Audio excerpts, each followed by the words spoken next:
இதுகுறித்து அவர் மேலும் H1B திட்டத்தில் சில முறைகேடுகள் நடந்துள்ளன. சில அவுட் சோர்சிங் நிறுவனங்கள் H1B விசா திட்டத்தில் குளறுபடிகள் செய்துள்ளன. இந்த முறைகேடுகளை நாம் சரி செய்ய வேண்டும். ஆனால் H1B திட்டத்தை முழுவதுமாக நிறுத்த வேண்டும் என நான் நினைக்கவில்லை. H1B விசா திட்டத்தை நிறுத்தினால் என்ன மாதிரியான பாதிப்புகள் ஏற்படும் என்பதை பலரும் புரிந்து கொள்வதில்லை என்றார். பல காலமாகவே H1B விசா திட்டத்தின் மூலம் பல வெளிநாட்டினர் அமெரிக்காவுக்கு வேலைக்கு செல்கிறார்கள். குறிப்பாக இந்தியா மற்றும் சீன நாடுகள் இதில் அதிகம் பலன் பெறுகிறார்கள்.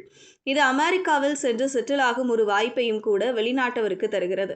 இந்த சூழலில்தான் ட்ரம்ப் கடந்த செப்டம்பர் மாதம் H1B விசா விண்ணப்பங்களுக்கான கட்டணத்தை பல மடங்கு உயர்த்தினார். முன்பு விசா கட்டணம் $5,000 இருந்த நிலையில் அதை $1,00,000 உயர்த்தினார். இதன் மூலம் H1B விசாவை தடுக்க முடியும் என அவர் கூறினார். அதே நேரம் இந்தியர்கள் இதனால் கடுமையாக பாதிக்கப்பட்டனர். H1B விசா கட்டணம் உயர்த்தப்பட்டதால் அடுத்து எங்கு ட்ரம்ப் அத்திட்டத்திற்கு தடை விதிப்பாரோ என பலரும் அஞ்சினர். இருப்பினும் ட்ரம்ப் H1B விசாவுக்கு தடை விதிக்கும் திட்டத்தில் இல்லை. திறமையான வெளிநாட்டவர்களை அமெரிக்காவுக்கு வரவேற்பதாகவும் அவர்கள் சிப் மற்றும் ஏவுகணைகள் போன்ற சிக்கலான விஷயங்களை உருவாக்கும் தொழில்நுட்பத்தை அமெரிக்கர்களுக்கு கற்றுக் கொடுப்பார்கள் என்றும் கூறியிருந்தது குறிப்பிடத்தக்கது.